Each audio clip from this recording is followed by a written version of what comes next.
Bom, a gente começou o nosso estudo de mecânica, o curso de mecânica, através do estudo da cinemática. Bem, a cinemática se preocupa praticamente com a descrição do movimento. Então, a gente lidava com aceleração, velocidade, posição, estabelecia a relação entre essas grandezas e tentava determinar a evolução durante o tempo. Tudo isso na forma de uma descrição. Bem, agora a gente vai passar para um estudo de uma outra parte da mecânica, que é a parte com certeza a mais interessante, que é a dinâmica. Agora nós vamos nos preocupar, além da descrição do movimento, que isso pode no final das contas ser o objetivo final, né? Descrever o movimento de uma partícula, mas a gente vai se preocupar qual a razão do movimento. Por que o movimento acontece de uma forma e não de outra? Então, ao invés de simplesmente dizer qual é a aceleração e as condições iniciais porque que vão determinar como o movimento vai acontecer, qual vai ser a trajetória, nós vamos nos preocupar com a razão por que a aceleração tem um determinado valor, porque ela tem um determinado comportamento, por que a velocidade ocorre de tal forma. Então nós vamos nos preocupar nas razões por que uma determinada partícula, um corpo, se movimenta de uma forma e não de outra. Bem, então a dinâmica a gente pode dizer bem que ela tem essas duas principais partes, né? O estudo da mecânica. Tem a cinemática, que é a parte que a gente viu, a descrição do movimento, simplesmente, e a dinâmica, que estuda a relação entre os movimentos e as causas, e as suas causas, tá certo? É, Tá bom. Então, uma pergunta básica que a gente tem que tentar responder é por que os corpos se movem, por que as partículas dos corpos se movem da maneira como eles se movem, tá? Por que vai ter um movimento retilíneo uniforme, ou um movimento circular, ou então um movimento acelerado? Por que vai ter uma órbita elíptica? Por que vai ter um movimento circular? Enfim, nós temos que tentar responder por que os movimentos ocorrem da maneira como ocorrem nas situações em que eles ocorrem. Bem, antes de entrar no mérito da discussão da questão, a gente pode adivinhar que esses movimentos se dão por conta das interações entre os corpos. No final das contas, as interações entre os corpos determinam as suas trajetórias. A presença ou não de um corpo em um determinado ambiente interfere na trajetória de um outro corpo através dessas interações. Então, uma partícula elétrica, uma partícula que tem carga elétrica, ela pode ser, o movimento dela vai ser influenciado por outras cargas elétricas. A presença, por exemplo, de uma mesa, de uma superfície vai interferir no movimento de um determinado corpo que está sobre a superfície. Se não houvesse, ele ia ter um outro tipo de movimento, né? Ele não ficaria em repouso, ele teria um movimento acelerado. Então, todo movimento, no final das contas, ele passa pela interação. A interação entre as partículas vão determinar a maneira como o movimento vai acontecer. Tá, e a maneira como a gente matematiza, a maneira como a gente traz a matemática para dentro do estudo das interações, é através do conceito de força. A força, então, é o conceito matemático que vai quantificar as interações. Não importa qual seja a natureza dessas interações, tá? A gente vai ver interações das mais diversas naturezas e formas, mas todas elas vão ser quantificadas através do conceito de força. Bem, a, a dinâmica, né, ela se organiza. Os princípios básicos da dinâmica podem ser enunciados na forma de leis, que são, que são enunciados que não podem ser demonstrados, não podem ser matematicamente demonstrados, mas eles têm uma origem através de uma evidência experimental. Através de uma evidência experimental. E a partir dele é construída uma teoria, então todo um conjunto de conhecimento é construído sobre essas leis básicas, essas leis que você já tem algum conhecimento, que são as leis de Newton, e sobre as quais a gente pode deduzir então a dinâmica dos corpos. Tá certo? Então a primeira dessas leis é a lei da inércia. Tá, a gente só gostaria de lembrar aqui alguns conceitos, que é o conceito de partícula. A gente vai tratar inicialmente no estudo da mecânica, somente no estudo da dinâmica, somente a dinâmica de partículas, porque as partículas são objetos mais simples, né? Uma partícula, por definição, não tem graus de liberdade internos. Então, a única coisa que uma partícula pode fazer é se deslocar. Então, é um corpo que não tem dimensões ou graus de liberdade internos. Então, qualquer energia que você transfira para uma partícula dessa, ela só vai ter como resposta formas de energia que não sejam, que não envolvam mudança do estado interno. Por exemplo, o átomo, como a gente conhece ele hoje, ele não pode ser entendido como uma partícula, dependendo do contexto, né? Porque, dependendo da energia que você fornece, você vai ter uma transição orbital. Você pode ter um elétron que está num orbital e ele transicionar para um outro orbital. Então, ele absorveu essa energia numa outra forma, mudando o estado interno. Ele tem um grau de liberdade interna. A partícula que a gente vai assumir aqui no nosso estudo, ela não tem grau de liberdade interna. Um outro conceito importante é o de partícula livre. Quando a gente fala partícula livre, isso significa que é uma partícula que não está sujeita a nenhuma interação. Então, é uma situação idealizada em que não existe nenhuma força atuando sobre essa partícula. Tá certo? Bem, a lei da inércia, ela diz respeito a essas partículas livres. Ela diz que toda partícula livre, ela se move com velocidade constante. Toda partícula livre, então, ela se move com velocidade constante. Lembrando que velocidade é um conceito vetorial, o que significa que se a velocidade é constante, essa velocidade vai ter módulo, direção e sentido invariantes. Eles vão manter a mesma direção. Então, os casos que a gente tem do movimento, segundo essa lei da inércia, são o movimento uniforme, né? Que é um movimento definido como movimento, aliás, a gente poderia dizer o movimento retilíneo uniforme, né? Para ser mais claro, que é um movimento cuja velocidade é constante. Então, por definição, você acaba tendo esse tipo de movimento. E o segundo caso que é o repouso, que se a velocidade inicialmente é igual a zero, ele vai permanecer em repouso. Então, o que a lei da inércia me diz? Ela me diz que se não houver nenhuma força atuando sobre um corpo, esse corpo vai se manter inerte no estado de movimento em que ele já estava. Ou seja, ele vai manter o mesmo estado de movimento, ele vai manter a mesma velocidade que ele já tinha anteriormente. Então, um outro tipo de situação em que isso acontece também, que também é contemplado pela lei da inércia, é o caso em que você tem uma partícula sujeita a forças que estão equilibradas. O exemplo mais simples, talvez, seja aquele de um corpo sobre uma superfície. Aqui, por exemplo, tem uma tampa de uma caneta sobre a superfície do celular, certo? Então aqui não é que não tem nenhuma força atuando sobre a caneta, existem pelo menos duas forças aqui. A gente tem a força peso, né, vertical para baixo, mas eu também tenho a força devido à superfície, devido ao contato dessa superfície. Por que ele não está se movimentando? Por que ela se mantém em equilíbrio? Porque essas duas forças se equilibram, tá certo? Então, a lei da inércia também é válida para esse tipo de situação. Tanto naquela situação ideal em que você tem uma partícula no meio do espaço, distante de qualquer outro tipo de corpo que possa interagir com ela, quanto a situação em que você tem uma partícula que todas as forças que estão atuando, elas se equilibram e ela permanece no estado de movimento em que ela estava inicialmente. Mas a gente tem que lembrar que a velocidade, o movimento, né, o tipo de movimento não é um conceito absoluto. Dependendo do seu referencial, o movimento tem uma forma diferente. Com toda certeza, para quem tá dentro de um carro, por exemplo, em movimento, e que lança algum objeto para o lado de fora, o movimento daquele objeto, sei lá, daquele chiclete, vai ser diferente do que de uma pessoa que está do lado de fora. A forma da trajetória vai ser diferente.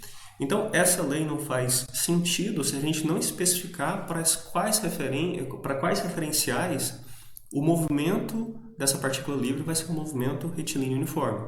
A gente tem que especificar para quais referenciais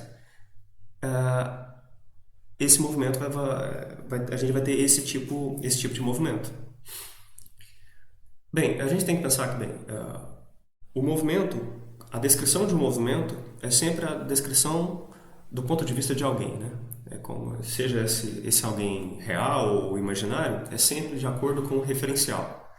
Então você tem a origem de um referencial e a partir dessa origem você tem a observação. O que significa essa observação? Significa que a gente vai descrever a posição, a velocidade, a aceleração a partir do ponto de vista desse referencial, de acordo com o relógio dele, de acordo com a régua dele, né? Ele que vai fazer as medidas e dizer qual vai ser a trajetória.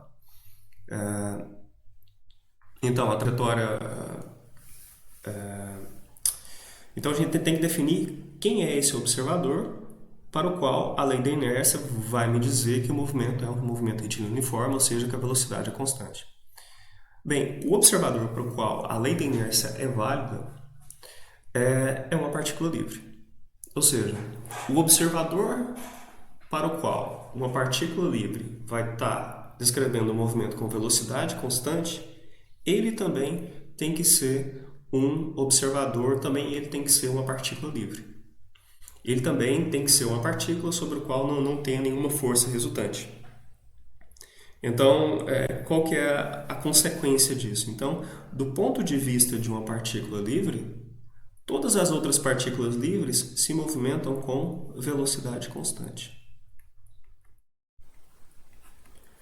Em resumo, é isso. Então, do ponto de vista de uma partícula livre, todas as outras se movimentam com velocidade constante.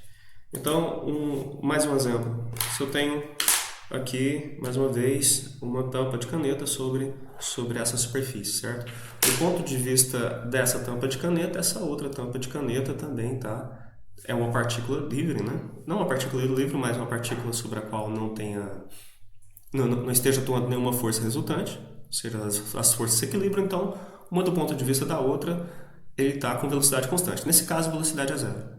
Mas é importante especificar porque podem surgir dúvidas com relação a esses referenciais. Por exemplo, talvez uma pessoa em queda livre, vamos dizer assim, uma pessoa salta de paraquedas, né? Então, uma pessoa de queda livre, tem outra pessoa que saltou ao lado dela. Se uma olhar para a outra, aquela outra tá parada, né? Então, isso significaria que não tem nenhuma força resultante atuando sobre aquela pessoa que está em queda livre e que ela está descrevendo um movimento retilíneo uniforme? Não, porque nesse caso nenhum dos dois referenciais é um referencial inercial, nenhum dos dois é uma partícula livre. Tá? Mas uma coisa importante também é que esse referencial, né, esse referencial para o qual é válida a lei da inércia, também não deve estar rotacionando, ele deve estar parado. Então você poderia ter muito bem uma partícula livre, imagina.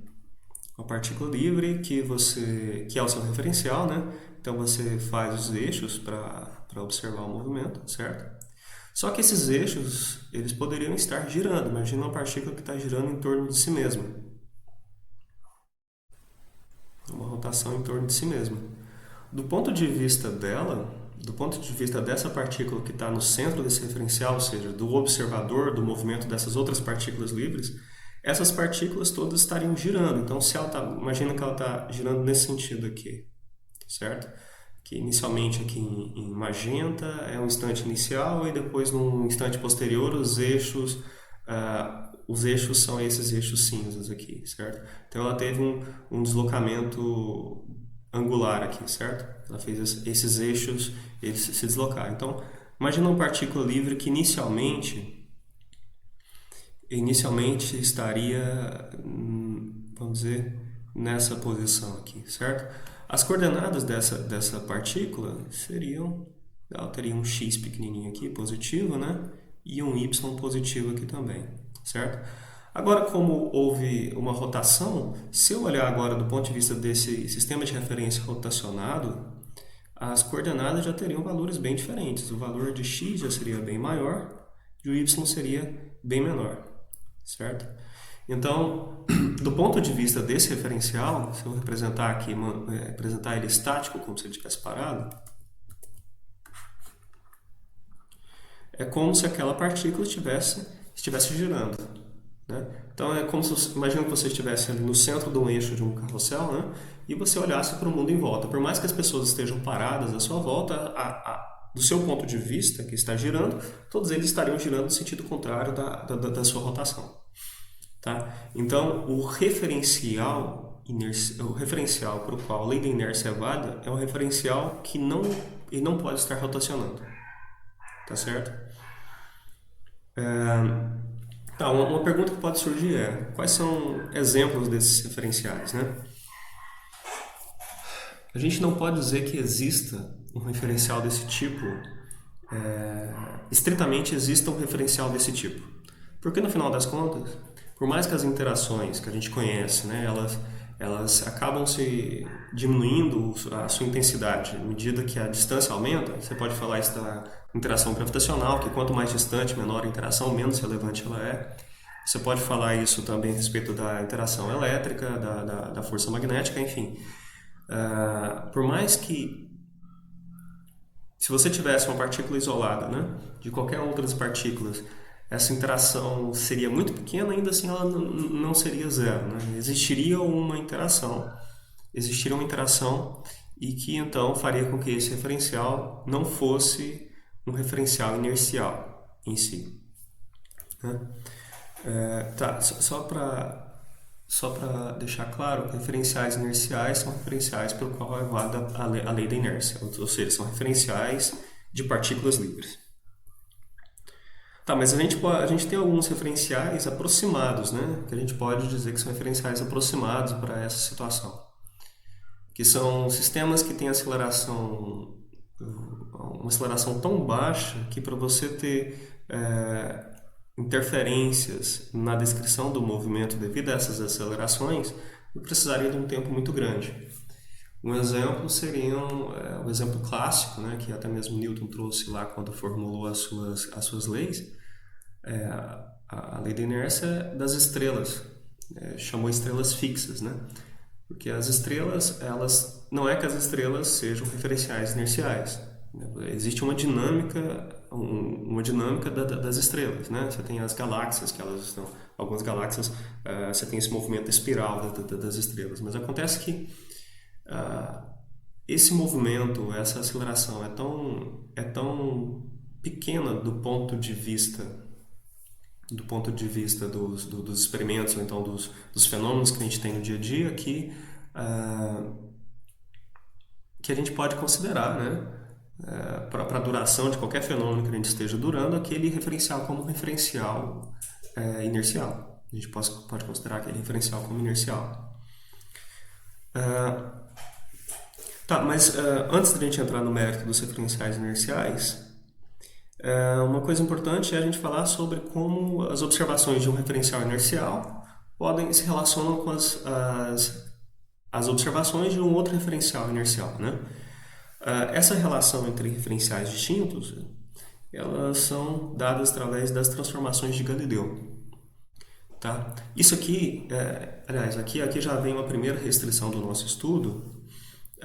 As leis do movimento de Newton, que a gente vai estudar aqui agora, da mecânica, elas se limitam a movimentos com velocidades muito abaixo da velocidade da luz, tá? Se a gente tiver velocidades próximas à velocidade da luz, a gente já tem que fazer algumas correções relativísticas da mecânica, tá? Então, uma limitação que a gente tem aqui é que as velocidades são muito menores que a velocidade da luz. Mas isso não vai ser problema para a gente, porque se você considerar que a velocidade da luz é da ordem de 300 mil quilômetros por segundo, os fenômenos do dia a dia, os fenômenos macroscópicos, né, que a gente estuda, eles têm velocidades muito inferiores, muito inferiores. Eu quero dizer que muito menor do que 1% dessa velocidade. Então, não vai ser relevante essa correção para a gente. A gente pode assumir, então, que essas transformações são verdadeiras, mas eu só quero mencionar que a transformação de Galileu é válida para sistemas com baixas velocidades, tá? Então, aqui, vamos considerar dois referenciais, vamos considerar um problema unidimensional, tá? Ela tem um referencial S, né, do ponto de vista S, e tem um referencial S'. Esses dois referenciais, vamos considerar que os dois... Aqui eu coloquei o S um pouquinho mais para cima, mas vamos considerar que os dois têm os eixos coincidentes, tá? No tempo inicial, o azul está aqui em cima, o S e o S' eles coincidem. Mas só que o referencial S' ele tem um movimento retilíneo com relação a S, ambos são referenciais inerciais, né? Então, o S' tem uma velocidade constante que eu vou chamar de U, tá? Então, depois de um tempo t, o referencial S, a origem de S, ela se deslocou a velocidade vezes o tempo, né? U vezes t. Então, esse deslocamento aqui, ele vai aumentando à medida que o tempo passa. Imagina que eu queira descrever a posição de uma determinada partícula P, tá? Essa partícula pretinha aqui. Tá, então eu posso escrever, lembrando lá da velocidade relativa entre dois referenciais diferentes. Bem, a gente tem, aliás, como é que eu descrevo a posição a partir do referencial a partir de outro? A posição de P com relação a S vai ser a posição de P com relação a S' mais a posição de S' com relação a S. Então, eu posso até representar os vetores aqui. O vetor vermelho, né, que é a posição com relação a S, é igual ao vetor azul mais o vetor magenta. Escrevendo aqui para a coordenada x, então, a posição de P com relação a S é igual à posição de P com relação a S' mais a posição de S' com relação a S. Eu vou chamar isso aqui de xp, isso aqui de x' de P. X' é só para indicar que é a posição com relação referencial linha, né? Tá? E a posição de S' com relação a S, ou seja, da origem do referencial S' com relação a S, é dada pela velocidade vezes o tempo. Então, vai ser x igual a x' mais u vezes t. Observe que para transformar de um referencial para outro, eu tenho um termo, eu tenho a posição, mais um termo que depende do tempo, linear do tempo. Ou seja, é uma transformação que... Essa aqui é uma transformação de Galileu. Que no final das contas é um movimento uniforme, né? Eu tenho um movimento uniforme de xp com relação a xp'. Eu tenho um movimento uniforme de um sistema com relação ao outro. A velocidade, eu posso obter a velocidade derivando dessa expressão, né? A derivada de x com relação ao tempo é a própria velocidade. Aqui é importante mencionar que os dois relógios, né? Os relógios, vamos dizer, os cronômetros que medem o tempo nos dois referenciais, imagina que eu tenho aqui um reloginho aqui medindo o tempo e eu tenho um outro medindo o tempo aqui no referencial S'. Esses dois referenciais, os dois tempos eles vão ser iguais, t é igual a t'. Tá? Eu não tenho atraso nos relógios por conta do movimento de um referencial com relação ao outro. Tá? Então esses dois tempos eles correm, eles são sincronizados. Mais uma vez, isso aqui é uma aproximação, porque quando a gente, lá em relatividade, a gente vê que em referenciais distintos o tempo corre de maneira diferente. Tá? A gente não pode sincronizar dois referenciais que estejam muito distantes, assim, de maneira aleatória, como a gente está fazendo aqui, tá bom? A gente tem que ser um pouco mais... A gente tem que ser um pouco mais... Tem que ser um pouco mais cauteloso, a gente tem que pensar com um pouco mais de cuidado nesse problema lá. Tá, então aqui a velocidade derivada com relação ao tempo, agora o tempo dos dois é o mesmo, né? Derivação de x com relação ao tempo é a velocidade, de x' com relação ao tempo é a velocidade agora no referencial linha. E aqui derivando com relação ao tempo, u vezes t vai dar o próprio u, né? Vai dar o próprio u. Então a velocidade no referencial S, de P no referencial S, é igual à velocidade de P', a velocidade no referencial linha, mais a velocidade do próprio referencial. Então aqui um exemplo seria, por exemplo, uma partícula sobre uma caçamba, a caçamba do caminhão, a partícula está se deslocando ali em cima, imagina uma pessoa andando sobre uma caçamba do caminhão. Ela tem uma velocidade com relação à caçamba, que seria essa daqui, e tem a própria velocidade do caminhão. Se eu somar as duas, eu tenho a velocidade com relação a alguém que tá na rua fazendo a medida da posição dessa pessoa. Tá? Então essa aqui seria uma lei de transformação da velocidade. Seria a velocidade no referencial mais a velocidade do próprio referencial. Agora, a aceleração é, mais uma vez, derivar com relação ao tempo. A derivada da velocidade é a aceleração. E a derivada de u, lembrando que essa velocidade aqui é constante, eu estou tendo dois referenciais inerciais, a derivada de u constante é igual a zero, então a aceleração nos dois referenciais é igual. É igual. Isso aqui é muito importante, o fato dessas duas acelerações serem iguais, porque isso aqui significa que, do ponto de vista da mecânica, não existe experimento, aliás, não existe grandeza que dependa da aceleração que consiga determinar em qual referencial eu estou descrevendo aquele movimento. Ou seja, A gente vai ler aqui, bem, a gente vai ver que a força resultante é igual a massa vezes a aceleração, certo? Já vou adiantar um pouquinho esse assunto. A força resultante é igual a massa vezes a aceleração. Isso significa que, bem, se eu descrevo o meu problema em um referencial ou em outro, nos dois referenciais eu tenho a mesma força resultante e nos dois referenciais eu vou obter a mesma aceleração. Eu não consigo, a partir das leis da mecânica, diferenciar um referencial de outro. Ou seja, não existe um referencial preferencial para descrever o movimento. Qualquer referencial, qualquer referencial inicial, ele é adequado para descrever o movimento.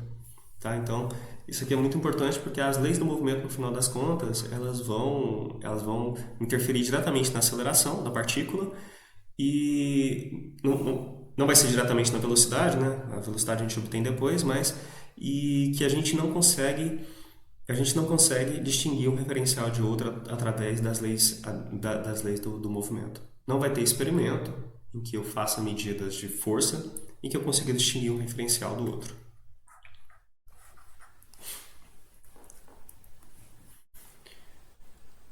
Tá, vamos pegar aqui um exemplo só para. Bem, como eu disse anteriormente, os referenciais que a gente conhece, eles não são referenciais inerciais puros.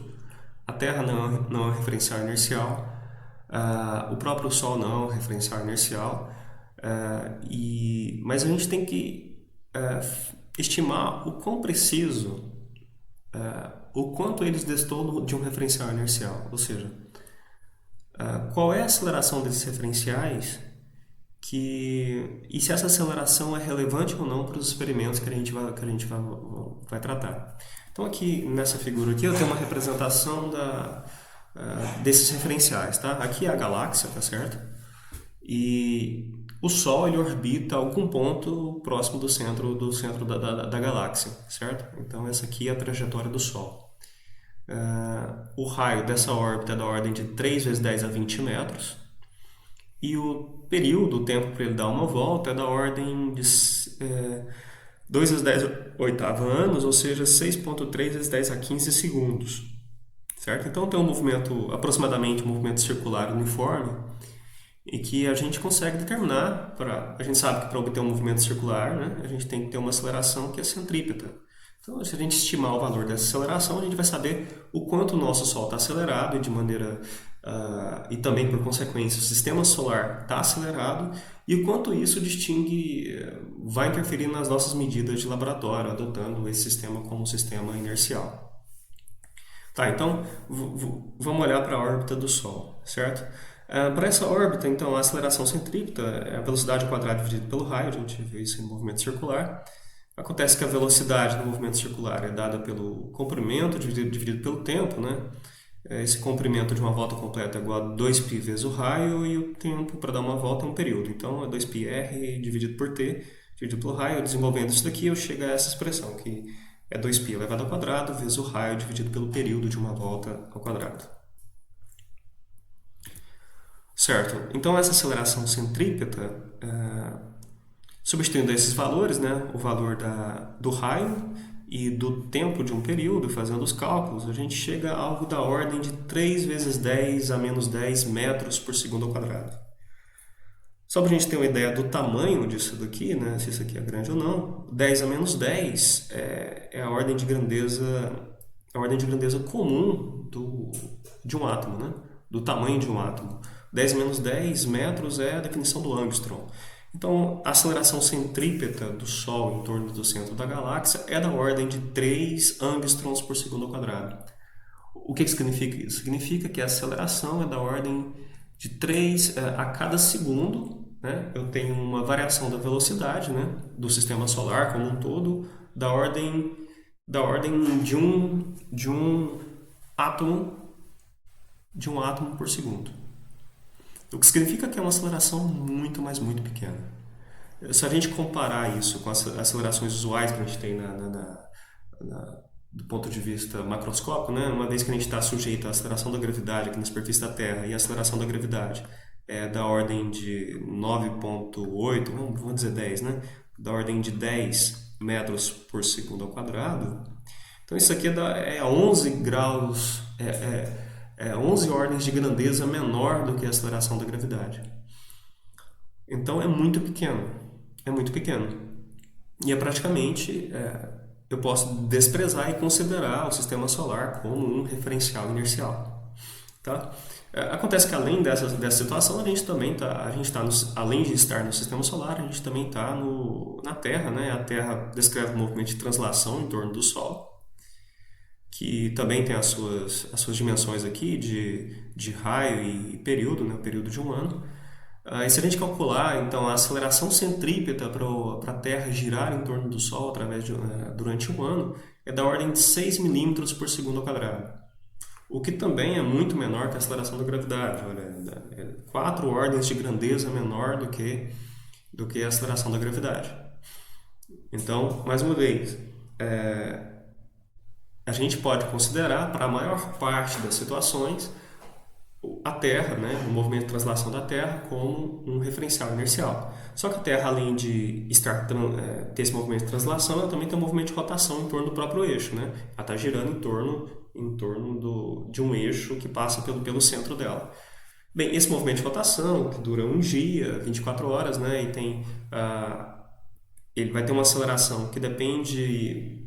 essa aceleração ela vai depender de qual ponto você está. Imagina que a Terra girando aqui em torno, né? Dependendo da distância que você está do Equador, aliás, da sua latitude, né, é uma aceleração diferente, porque o raio em que você está girando, né, a circunferência em torno da qual você está girando é diferente. Mas o valor máximo, que é quando você está aqui no Equador, para você descrever esse movimento, essa aceleração centrípeta, esse movimento circular, é da ordem de 6 centímetros por segundo ao quadrado. Que, mais uma vez, é bem menor que a aceleração da gravidade, ou as acelerações usuais que a gente tem dos movimentos que a gente estuda. Então, a gente pode considerar um referencial, um laboratório, na superfície da Terra, na maior parte das situações, como um referencial inercial. A gente pode considerá-lo como um referencial inercial.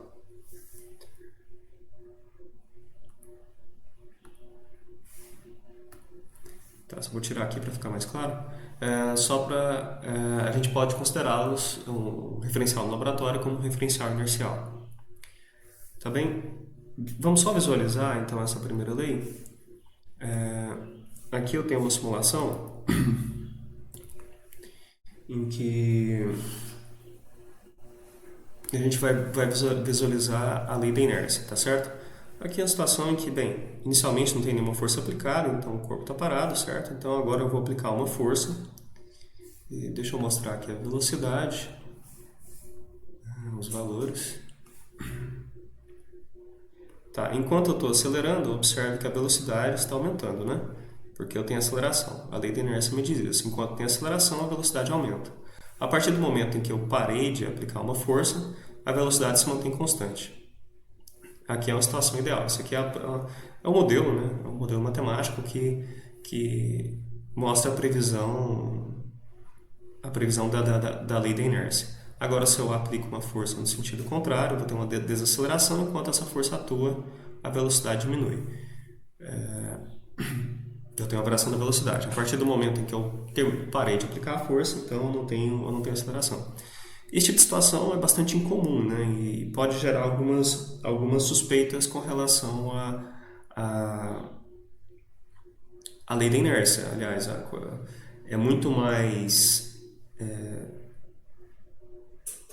previsível para quem não tem estudado física, ainda que a lei da inércia não seja válida, que na verdade os corpos, a partir do momento que você para de exercer força sobre eles, de exercer algum esforço, ele vai parar durante um tempo. Isso vem por conta do atrito, tá certo? A gente vai ver isso aqui um pouquinho no outra simulação. Mas eu queria mostrar aqui também uma outra situação, que é o caso do cabo de guerra, né? Que é outra situação em que a lei da inércia também pode ser válida. Se você tem duas forças concorrentes, né? E de mesma intensidade atuando em sentidos opostos, você tem um sistema em equilíbrio, então você não tem aceleração. Então, mais uma vez, é válida a lei da inércia. Agora, se você desequilibra essas forças, então você já tem uma aceleração e você já tem uma aceleração e então não é mais o caso da lei da inércia. A lei da inércia ela nos diz que o corpo se mantém inerte, no mesmo estado de movimento, desde que não tenha nenhuma força atuando sobre ele, ele não esteja interagindo com ninguém ou que essas interações elas se equilibrem de alguma forma. Só que a situação mais usual é essa daqui, né, em que você tem um atrito, né? Então, assim, na experiência sensível, a gente está aqui, né? É até bastante comum os alunos discutirem um pouco a questão da lei da inércia. Depois que você para de atuar a força, tá vendo? A velocidade ela vai diminuindo e o corpo ele se desloca até o momento em que ele para.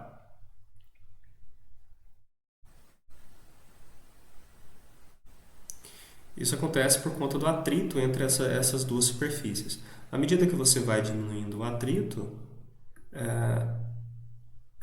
essa reação ela vai se tornando menor, né? Então ele vai se deslocando cada vez mais. Então se eu diminuo o atrito a zero, que é uma superfície perfeitamente polida,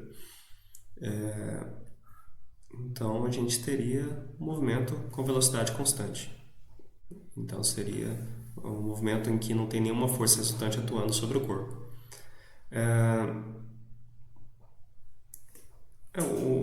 Um caso mais próximo disso daqui seria numa pista de patinação, em que a superfície do gelo é bastante lisa, então há um trilho de ar, em que você tem como uma camada de ar que acaba se tornando uma superfície que diminui o atrito. Mas enfim, primeira lei de primeira lei de Newton é isso.